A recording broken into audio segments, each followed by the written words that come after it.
शहरातील मुख्य रस्त्यालगत असलेल्या तलाठी चाळ परिसरात 30 एप्रिलच्या मध्यरात्री भीषण आग लागून सुमारे 10 गाळे व अनेक टपऱ्या जळून खाक झाल्याची धक्कादायक घटना घडली।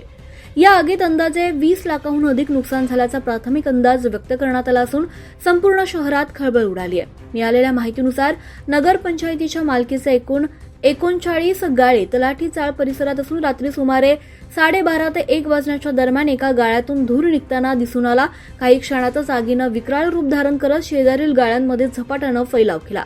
स्थानिक नागरिकांनी तात्काळ घटनास्थळी धाव घेत पाण्याच्या बादल्या आणि उपलब्ध साधनांच्या मदतीने आग विझवण्याचा प्रयत्न केला, मात्र आगीची तीव्रता मोठी असल्यानं काही मिनिटातच गाळे आणि टपऱ्या पूर्णतः जळून खाक झाल्यात। या आगीत स्टेशनरी साहित्य, शालेय बॅगा, कॉस्मेटिक, किराणा माल आणि इतर दैनंदिन वस्तूंचे मोठ्या प्रमाणात नुकसान झालं। विशेषतः लहान आणि किरकोळ व्यवसाय करणाऱ्या टपरीधारकांचं संपूर्ण उपजीविकेचं साधनच नष्ट झालंय। अनेकांचे लाखो रुपयांचं नुकसान झालंय।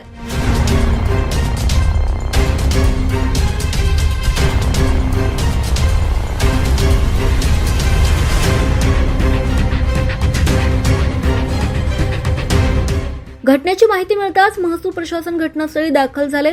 तलाठी जितेंद्र चौधरी, मंडळ अधिकारी कमल ठाकरे आणि नायब तहसीलदार कुलकर्णी यांनी पंचनामा सुरू केलाय। यावेळी नगर अध्यक्ष भरत वाघमारे, रंजना लहरे, भगवान आहेर, प्रमिला भोये, संतोष देशमुख, सचिन आहेर तसंच मुख्याधिकारी सुभाष जमोले यांनी घटनास्थळी पाहणी केली। या दुर्घटनेत काशीनाथ बतासे, अमृता पवार, शांताबाई पवार, रवींद्र शिंदे, दशरथ शिंदे, भिका मेघा, भागीबाई गायकवाड, गणेश चौधरी, अंबिका शिंदे आणि केशव देशमुख या व्यावसायिकांचं मोठं नुकसान झालंय। सुदैवानं या घटनेत कोणतीही जीवितहानी झाली नसली तरी अनेक कुटुंबांचा उदरनिर्वाह एका क्षणात उद्ध्वस्त झालाय। आग लागण्याचं नेमकं कारण अद्याप स्पष्ट झालं नसून शॉर्ट सर्किट किंवा इतर तांत्रिक कारणामुळे आग लागल्याचा प्राथमिक अंदाज व्यक्त केला जातोय।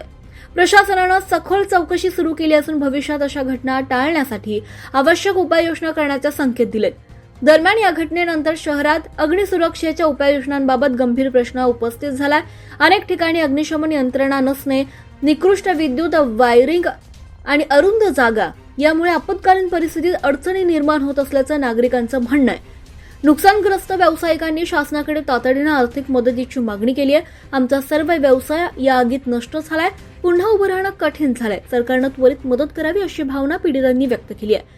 नगरपंचायतीकडून नुकसानग्रस्तांसाठी शासनाकडे मदतीचा प्रस्ताव पाठवण्याचं आश्वासन देण्यात आलंय। तसंच सामाजिक संस्था आणि स्वयंसेवी गटांनीही मदतीसाठी पुढाकार घेतलाय। ही घटना स्थानिक प्रशासनासाठी इशारा ठरली असून भविष्यात अशा दुर्घटना टाळण्यासाठी ठोस आणि प्रभावी उपाययोजना करण्याची गरज अधोरेखित झाली आहे।